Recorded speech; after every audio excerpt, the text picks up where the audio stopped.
옆에 있는 지체들과 함께 인사하겠습니다. 내가 살 길은 언제나 예수님입니다. 내가 살 길은 언제나 예수님입니다. 한 번 더 우리가 고백을 하겠습니다. 내가 살 길은 언제나 예수님입니다. 내가 살 길은 언제나 예수님입니다. 혹시나 이제 영화관에 영화를 보러 이렇게 가시면 또 미리 앉아서 보잖아요. 그때 꼭 먼저 보는 화면이 하나 있습니다. 뭐냐면 긴급시 재난 대피로와 비상구를 안내해 줍니다. 빨간색 선으로 쫙 해서 뭐 이렇게 가시면 됩니다. 이렇게 안내를 하죠. 뭐 화재나 뭐 문제가 생겼을 때 안전하게 갈 수 있도록 비상구로 달려가야 살 수 있습니다. 우리 삶에도 이런 비상구가 꼭 필요한 것 같아요. 제가 오늘 뭐 수련회에 대해서 안내하면서 그 강사님 잠시 소개했잖아요. 이제 강사님을 섭외하고 또 수련회에 대한 이런저런 이야기를 하려고 몇 주 전에 한번 그 강사님을 만났습니다. 만나서 뭐 이런 수련회에 대한 이야기도 하고 또 믿음의 나눔들도 함께 하고 그러다 보니까 삶의 이야기들도 좀 있었어요. 그러다가 저는 물고기를 키운다 뭐 이런저런 취미에 대한 이야기도 하는데 그분이 그런 얘기를 하더라고요. 목사님, 그렇게 취미가 있는 거는 정말 좋습니다. 그죠? 무슨 이야기인가 했더니 내가 이제 집중할 수 있는 취미가 스트레스 지수를 낮춰준다는 거예요. 그러니까 그러면서 뭐 사람이랑 대화하는 것도 그렇고 내가 가지고 있는 취미도 그렇고 운동하는 것도 그렇고 우리가 살다 보면 자꾸 스트레스가 쌓이잖아요. 근데 그 스트레스를 쫙 낮춰주는 그런 역할을 한다는 거죠. 들으면서 이게 우리의 삶에 필요한 마음의 탈출구, 비상구 중에 하나구나 그런 생각이 듭니다. 우리 성도님들은 어떤 마음의 비상구가 하나씩 있으십니까? 뭐 어떤 분들은 운동일 거예요. 운동 좋아하시는 분들은 운동을 정말 하시더라고요. 또 어떤 분들은 뭐 취미가 있을 거고 또 사람 만나는 거, 맛있는 거 먹는 분들이 탈출구인 분도 있죠. 마음 탈출했는데 몸이 탈출이 안 돼요 이제. 뭐 그런 분도 있고 또 어떤 분은 뭐 저처럼 저 물고기를 키우는데 뭐 반려동물인 분들도 있고 그런 상담학에서 말하는 마음의 비상구 저는 정말 필요하다고 생각을 해요. 중요합니다. 그리고 우리가 꼭 붙들어야 될 비상구가 하나 있는데요. 우리 영혼의 비상구 예수님입니다. 우리의 삶 예수님 붙들어야 우리의 삶 인생이 생명길로 가게 되는 거죠. 우리의 살 길은요 언제나 예수님이에요. 오늘 본문 내용이 그겁니다. 죽음의 길 앞에 있던 사람이 예수님이라는 비상구를 만난 이야기가 오늘 본문 이야기예요. 이 사람, 이 여자, 이 여인 예수님 만나기 전에는 꽉 막힌 삶을 살았거든요. 탈출구가 없어요. 성경에 이 여인의 삶을 이렇게 표현합니다. 마가복음 5장 25절인데요 12해 동안 혈루증을 앓았다 그렇게 이야기를 해요. 12해 동안 뭐 부인과에 어떤 심각한 문제가 있어서 계속 하혈을 하고 있었다는 거죠. 얼마 동안이요? 12해 동안 12년 동안 뭐 처음에는 무슨 일이지 왜 이러지 몸이 왜 이러지 뭐 금방 낫겠지 그런 생각을 해요. 근데 시간이 지나도 낫지를 않는 거예요. 점점 더 심해지는 거죠. 사람들이 언제 힘들어합니까? 단단한 벽을 만났을 때예요. 어떤 문제가 큰 문제입니까? 달라지지 않는 문제가 진짜 큰 문제죠. 이게 도대체 달라지기나 할까? 좋아지기나 할까? 변화가 안 보이면 힘든 거예요.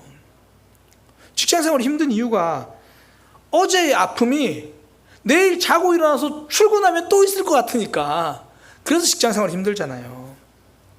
부부간에도 진짜 힘든 이유가 이게 음식을 치우니 안 치우니 이 문제가 아니라 이 문제가 안 달라질 것 같거든요. 그러니까 힘들죠. 그래서 성도는 기도합니다. 하나님, 내 힘으로는 이 벽에 흠집 하나도 못 낼 것 같으니까 하나님께서 어쨌든 이 벽의 이 문제를 하나님께서 해결해 주세요.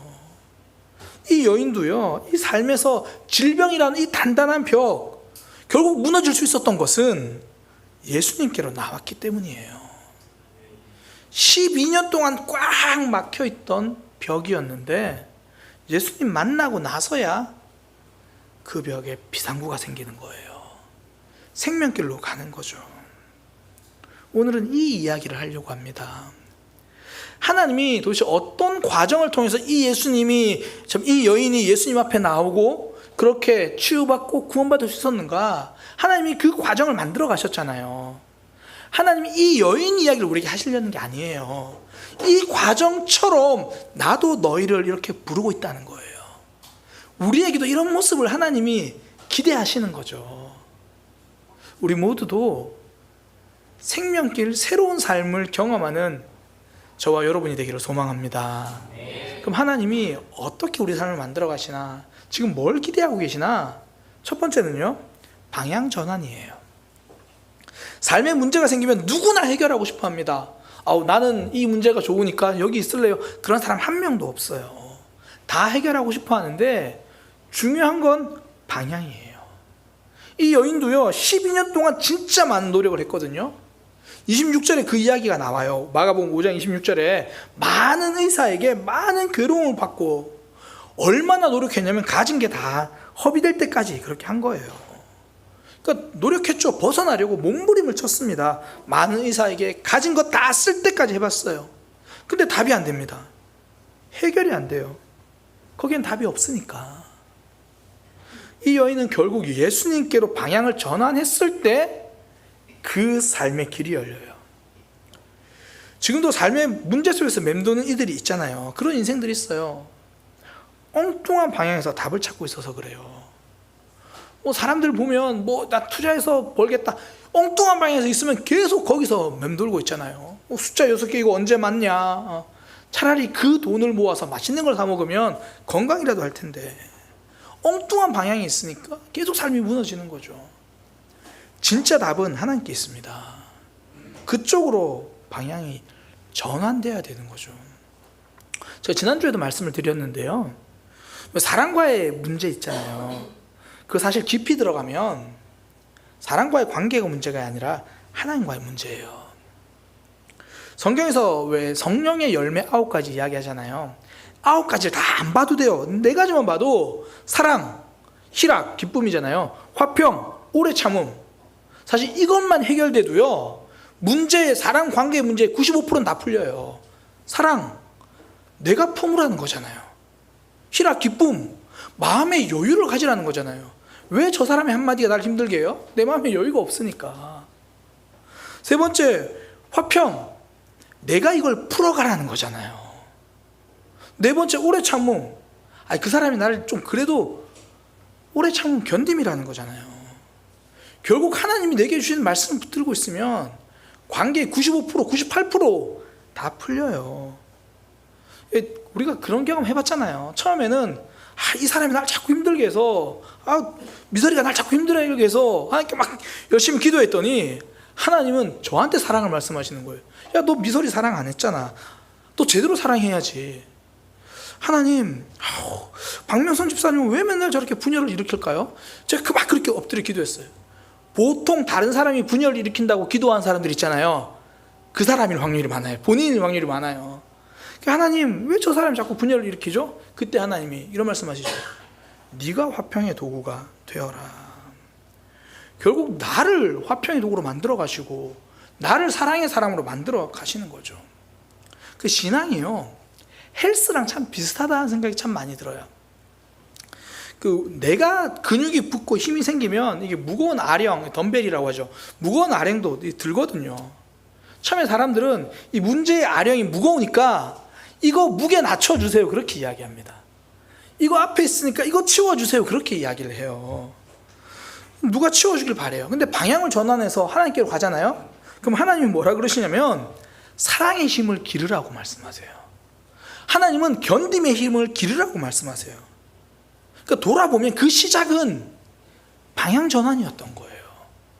사랑과 씨름하고 있었는데 이제 하나님 앞으로 나오니까 진짜 답을 발견하는 거죠. 물론 그렇게 내가 끝까지 참고 사랑했는데도 나를 힘들게 하는 사람들이 있습니다. 제가 100%를 안 그랬어요. 95%, 98%예요. 나머지 5%, 2% 어떻게 해요? 내가 그렇게 했는데도 안 되면 어떡하죠? 그러니까 하나님께 기도하죠. 내 힘으로 안 되니까. 하나님으로 인생을 풀어가는 것, 이게 믿음입니다. 방향을 하나님께로 향하는 거, 그때 삶이 풀리는 거예요.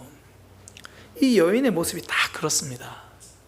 12년 동안 의사를 찾아가 봤는데 안 돼요. 문제가 더 심해져서 치료받을 체력도 없어요.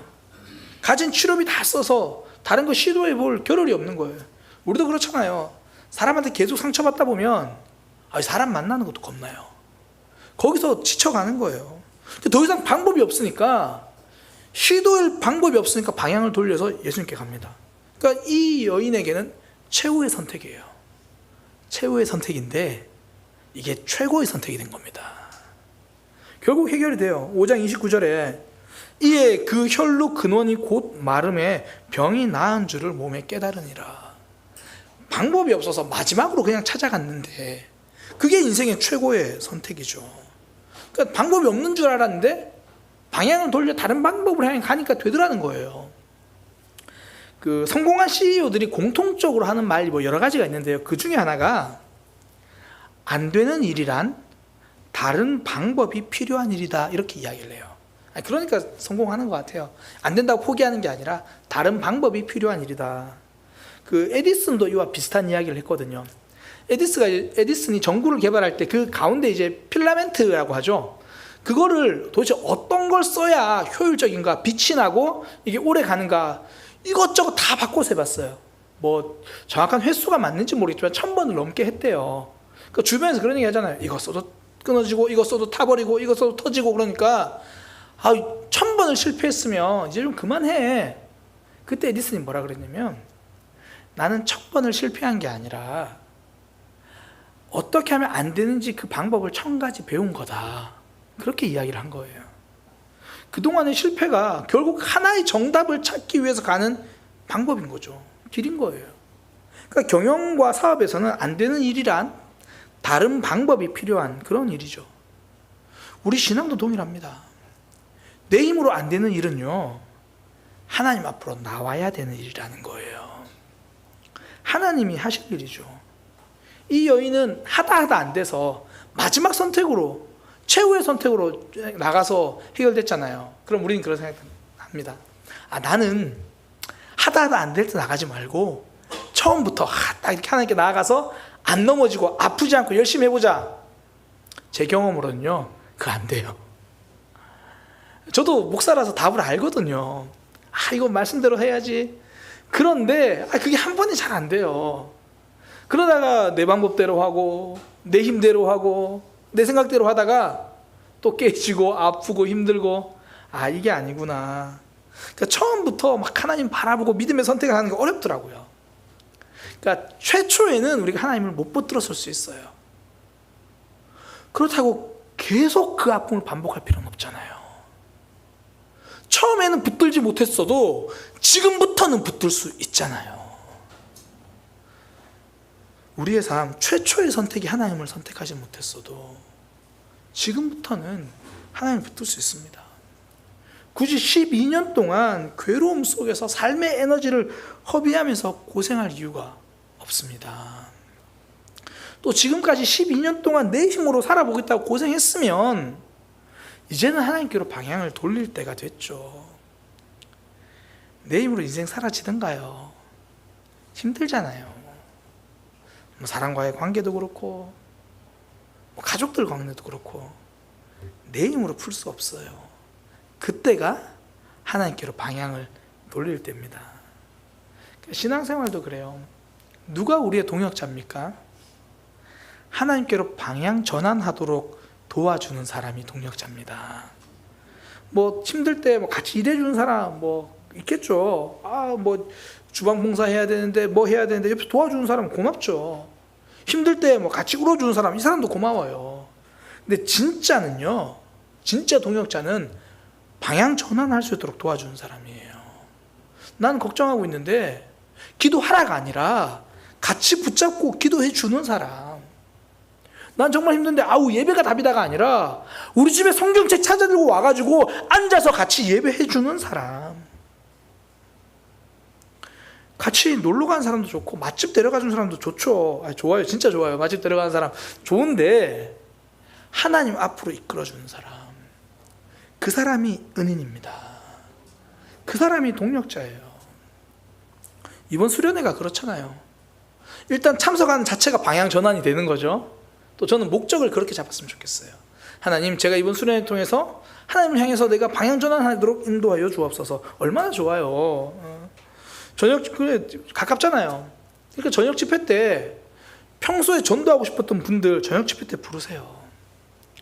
전도하기 가장 좋은 때는 야유회 갈 때가 아니고요, 기도회 할 때입니다.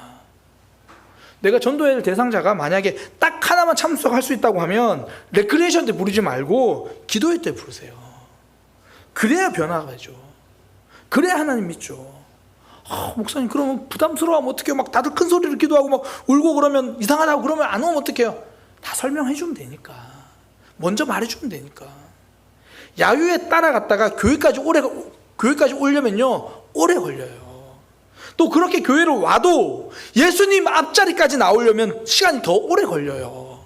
우리 그거 다 해봤잖아요. 진짜 전도, 진짜 동력은 방향 전환할 수 있는 자리로 안내하는 거예요. 저는 이번 수련회가, 그 집회가 그런 시간이 되기를 소망합니다.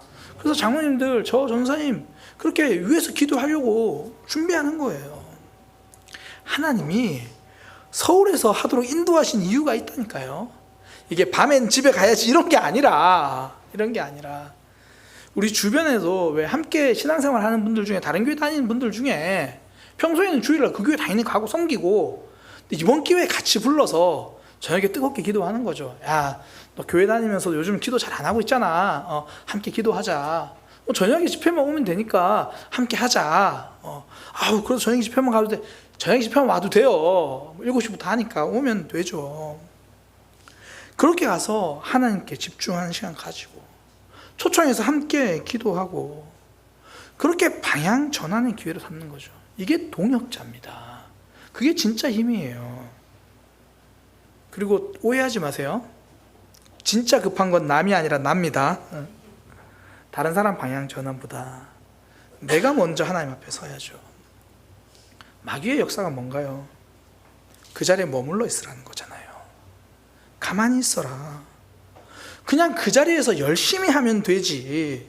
그냥 하던 대로 하면 되지. 답이 없는 자리에 계속 머물게 해요. 그 모습으로 머물러 있다가 계속 아파하는데 계속 거기 있으라는 거예요. 열심히 안 해서 답이 없는 것처럼. 아니요. 세상 사람들도 다 아는 말 있잖아요. 속도보다 방향이다. 신앙생활도 그래요. 내 열심보다 정말 하나님 앞으로 서는 그 방향입니다. 이 여인 보세요. 12년 동안 한 자리를 팠어요. 가진 거 다 동원해봤어요. 근데 그 결과가 5장 26절이잖아요. 5장 26절에 이렇게 말합니다. 아무 효험이 없고 도리어 더 중하여졌더라. 내가 있던 자리 열심히만 파면 될 줄 알았는데 결론은 더 중하여졌더라. 이제는 삶의 새로운 도약, 새로운 생명을 찾는 믿음의 삶 되기를 소망합니다. 어떻게요? 예수님께로, 하나님께로 방향을 돌릴 때요. 그때 내 영혼이 살아납니다. 그때 살 길이 열리는 거예요. 기도의 자리고 예배의 자리고 하나님 만날 수 있는 그 자리를, 삶의 방향을 전환하십시오. 그래야 하나님 만나고요. 그래야 예수님을 경험합니다. 그렇게 방향 전환하고 나면 필요한 게 두 번째, 돌파예요. 방향 전환 이후에 반드시 돌파를 요구하시거든요. 마음의 방향을 돌린다고 다 믿음이 좋아지나요? 아니요. 돌파를 해야 하는 순간이 있어요. 오늘 본문에 보면 이 여인이 그랬어요. 예수님께 가야지고 오거든요. 또 5장 27절에 보니까 왔는데, 소문을 듣고 왔는데 예수님이 저 무리 한가운데 있어요. 그래서 이 여인이 해야 되는 게 뭐냐면 그 무리를 뚫고 예수님의 옷을 만지는 거예요. 예수님만 만지면 낫겠다고 생각하니까, 뭐 사람들 사이에 비집고 가는 게 조금만 용기 내면 되죠. 아니요. 이 여인은 지금 혈루병이에요. 하혈하는 병. 이게 성경에서는 부정한 병이라 그래요. 그래서 다른 사람을 접촉하면 안 돼요. 다른 사람을 접촉하면 그 사람까지 부정하게 돼서 다른 사람을 만질 수도 접촉할 수도 없는 상황이에요. 그러니까 예수님 보겠다고 왔어요. 방향 전환했잖아요. 막 의사 찾다가 안 되니까 예수님께 왔어요. 그런데 가려고 하니까 현실의 장벽이 너무 높은 거예요. 저 사람 내가 건드리면 싫어할 텐데, 저 사람 이렇게 하면 싫어할 텐데. 그러니까 우리 주변에 믿음의 점프를 못하는 사람들을 보면 생각이 너무 많아요. 하나님 한 분 보고 전진해야 하는데 이것 보고 저것도 보고 다 생각하다가 딱 정신 차리니까 하나님을 놓쳤어요. 제자리인 거죠. 믿음은요, 앞뒤 좌우 상황 다 보면서 가는 게 아니라 하나님 한 분 보면서 상황을 돌파하는 거예요. 이게 믿음의 원리가 그렇습니다. 성경에 보면 하나님이 좀 미리 길을 열어놨으면 좋겠는데 그렇지 않은 경우가 많아요. 오늘 본문처럼 딱 예수님께 가려고 마음먹으니까 예수님이 그래, 야 비켜봐 지금 한 여인이 오니까 준비해라 이러지 않더라는 거예요. 왜 그러시는가 보니까 두 가지 이유가 있는데요. 첫 번째는 하나님을 경험하도록 하는 거예요. 예를 들어 이스라엘 백성들이 홍해를 건널 때 그런 거예요. 홍해에 딱 갔을 때 딱 갈라져 있으면 얼마나 좋아요. 근데 백성들이 원망하고 그런 것들을 하나님 들으시면서도 이후에 보여주시는 게 하나님을 경험하라고 그래요. 믿음의 처음에는 하나님이 이렇게 보여주십니다. 두 번째는 우리에게 돌파를 기다리십니다. 홍해는 어쨌든 갈라진 다음에 걸어요. 근데 그 다음에 이스라엘 백성들이 가나안 땅에 들어갈 때 또 한 번 물을 건너거든요. 요단강을 건널 때는 달라요. 갈라진 다음에 땅으로 건너가 아니라 물이 철철 흘러 넘치는 그 가운데 발을 먼저 내디드라는 거예요. 여호수아 3장 13절에 여호와의 궤를 맨 제사장들의 발바닥이 요단 물을 밟고 멈추면 그제야 물이 한 곳에 쌓여서 멈추게 될 거다. 그들에게 먼저 발을 집어넣기를 기다리시는 거예요. 우리는 상황이 좀 달라지면 이거 하겠습니다. 상황이 좀 변화되면 믿음으로 나가겠습니다. 아니요. 하나님은 돌파가 먼저 필요하다고 말씀하십니다. 물론 지금도 초신자들에게는 그냥 응답해 줄 때가 있죠. 하나님을 경험해야 되니까. 그런데 언제까지 얕은 믿음의 초신자의 믿음으로 하나님 두시지 않습니다. 돌파를 요구하시는 거예요. 구원은 은혜입니다. 그러나 믿음 성장하는 과정에서 하나님 우리에게 돌파를 기다리시는 거예요. 초청하시는 거죠. 사단은 어떻게든 제자리 걸음하게 만들어요. 새로운 돌파하지 못하게 만들어요. 그러니까 익숙함을 반복하게 만들어요. 끊어냄도 없고 믿음의 도전도 없고. 신앙생활 하다 보면 이건 도전해야겠다 생각이 들 때가 있잖아요. 이건 내가 진짜 끊어내야 되고 생각이 드는데 사단은 그냥 제자리에 있어라. 계속 그러는 거예요. 그렇게 쌓인 시간은 힘이 없습니다. 시간은요, 길이가 아니라 밀도예요. 얼마나 하나님을 오래 알고 있었나 여기 힘이 없어요. 믿음으로 돌파한 시간이 우리 믿음의 밀도를 만들어내는 시간입니다. 상반기 하반기 훈련학교를 하잖아요. 훈련학교를 하는데 이번에 이제 훈련학교를 하는데 한 분이 훈련학교 이제 끝날 즈음에 질문을 하시더라고요. 제가 믿음이 계속 잘할 수 있을까요? 믿음이 좀 제대로 된 믿음 생활을 할 수 있을까요? 이게 일단 그 자체로 얼마나 달라졌어요. 보통은 내 삶의 이 문제가 언제 해결될까요? 보통 이렇게 이야기하는데 믿음이 성장될까요? 그 이야기를 듣고 제가 아니라 다른 훈련학교를 했던 분이 이렇게 대답을 하는 거예요. 제가 방법 알려드릴까요? 그랬더니 딱 쳐다보니까 훈련학교 계속 하시면 돼요. 훈련학교 계속 하시면 돼요. 저도 갈등하고 고민하고 그랬는데 그렇게 하나님 앞에서 내가 달라지는 그 밀도의 시간, 불편해도 돌파하는 시간 가지니까 내가 성장하더라는 거죠. 하나님이 우리에게 도전이 필요한 상황을 던져주실 때가 있습니다. 갈등되는데 이거 할까? 하면 좋은 건 알겠는데 믿음이 잘한다는 건 알겠는데 이거 어떡하지? 그 갈등은요, 돌파해야 될 때예요. 우리는 그렇게 기대해요. 갈등 없이 그냥 믿음이 쑥쑥 자랐으면 좋겠다. 아무 고민도 없이 그냥 믿음이 잘 자랐으면 좋겠다. 아니요. 예수님도 십자가 앞에서 갈등하셨어요. 믿음은 갈등을 만납니다. 그때가 돌파할 때라는 거예요. 특히 복음서에 보면요, 예수님을 만난 이야기 많잖아요. 이 복음서에 보면 많은 경우 돌파를 이야기하세요. 예수님이 첫 번째 기적을 행하신 게 가나 혼인잔치에서 물을 포도주로 바꾼 사건이잖아요. 여기 보면 진짜 놀라운 게 이제 포도주가 떨어졌다 그러니까 막 우왕좌왕하니까 이제 예수님의 어머니가 하인들에게 이렇게 말해요. 이 사람이 무슨 말을 하든지 그대로 해라. 그래서 예수님이 처음에 하는 말이 항아리에다 물을 채우래요. 포도주가 떨어졌는데 포도주가 아니라 물을 채우래요. 뭐 그럴 수 있죠. 채웠어요. 그 다음 하인들에게 진짜 말도 안 되는 이야기를 하는데 물을 떠다가 연회장 책임자에 갖다 주라는 거예요. 포도주를 갖다 주라는 게 아니라 물을 떠서 갖다 주래요. 지금 이거 상황 보면 못해요. 계산해보면 못해요. 그런데 하인들이 물을 가지고 갑니다. 왜 그렇습니까? 예수님이 말씀이니까, 이대로 들으라고 했으니까, 가라고 하니까 불순종 돌파하고 가요. 그 순종의 시간에 변화가 일어납니다. 물이 포도주로 바뀌고요, 예수님을 모르던 하인들이 기적을 경험한 하인들로 바뀌어요. 그러니까 이 사건에 우리 눈에 보이는 건 물이 포도주로 바뀐 겁니다. 진짜는요, 예수님을 모르던 사람들이 예수님을 경험한 사람으로 바뀌는 거예요.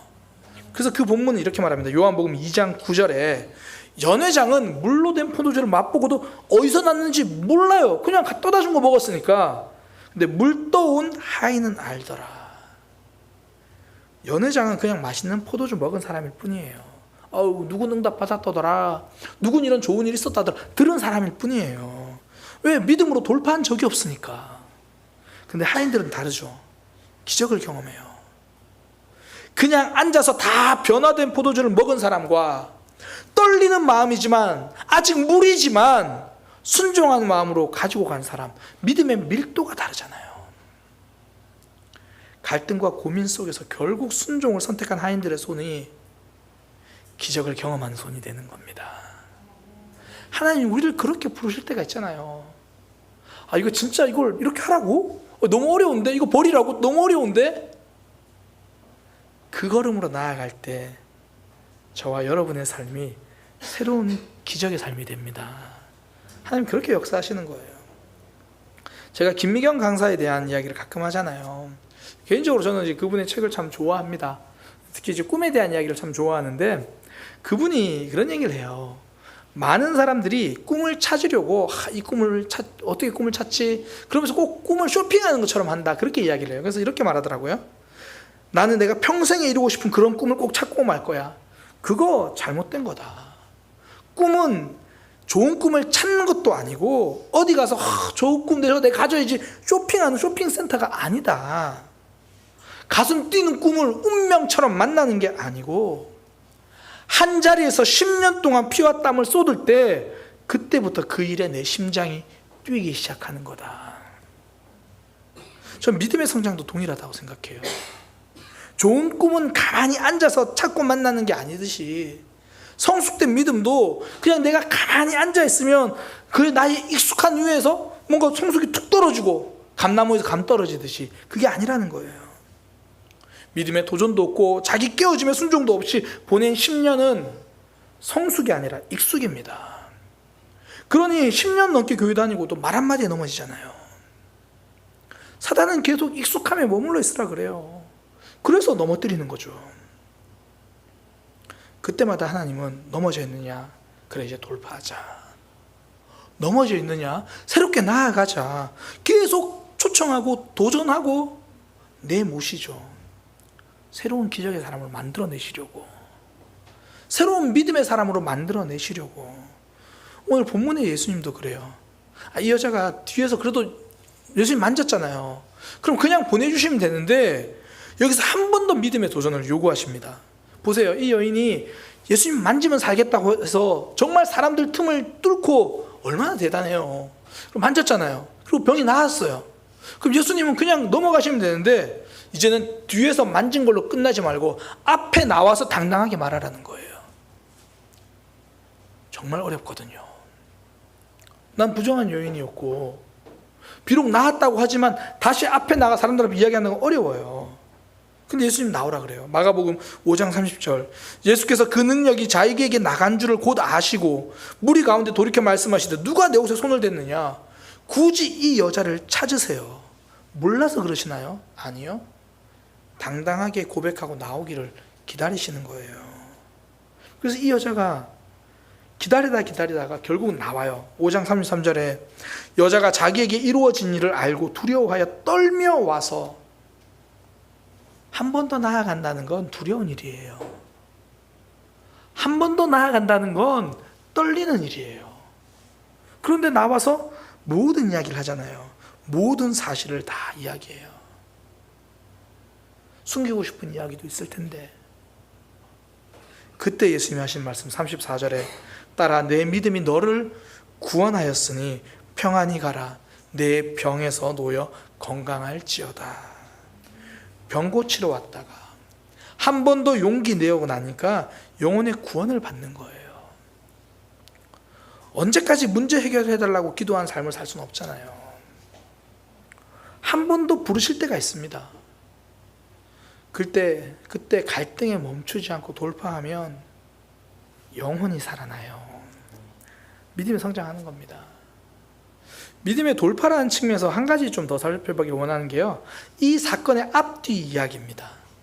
오늘 본문 마가복음 5장 22절에 보면 이 전에 이런 사건이 있었어요. 이렇게 이야기합니다.